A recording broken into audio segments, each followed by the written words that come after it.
Take a slow breath in. Allow your attention to settle. Let the pace of your thoughts slow slightly. Now imagine you are sitting in a meeting about an opportunity that seems important. It might be a partnership, a proposal you have prepared carefully, or an agreement that could shape the direction of your work. The conversation feels productive. People ask thoughtful questions. They explore how the idea might work. Several people in the room express interest.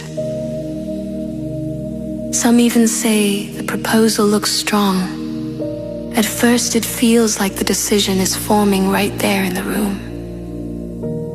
But gradually, something subtle begins to appear. Whenever the conversation approaches a final decision, the language shifts. Someone says the proposal will need to be reviewed internally. Another mentions that leadership will want to look at the details.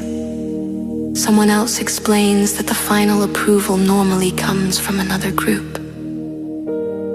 The conversation continues. People remain engaged. But the decision itself seems to sit somewhere beyond the room you are in.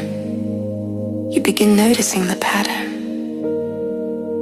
The meeting feels important, yet it may not be the place where the final choice will be made. You pause and observe the situation. Situations like this appear often in organizations. The people in the room may be responsible for exploring possibilities. They evaluate ideas. They gather information. They shape the early direction of the conversation. But the authority to decide may belong to someone who is not present. When that happens, the discussion you are having becomes part of a larger process.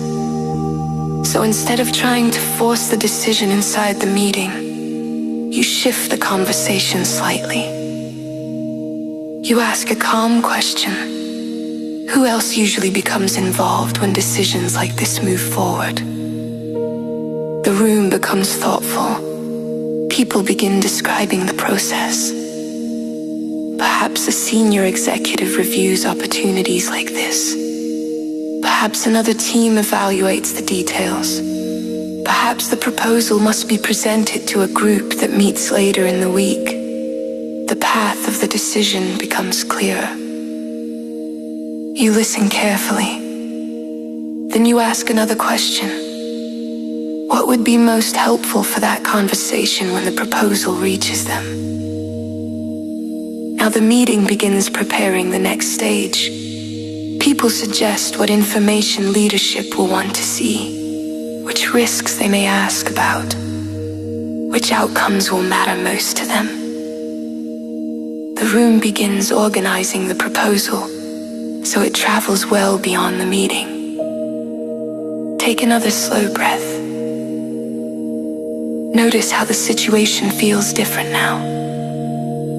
At first, the conversation seemed like the place where the decision would happen. But once the real decision structure became visible, the role of the meeting became clearer. You recognize something important about moments like this. In many organizations, decisions do not happen in a single room. They unfold through a chain of conversations. And the person who understands that structure early often navigates the process more effectively. Because once you know where the real decision will happen, you can begin preparing the conversation that truly matters.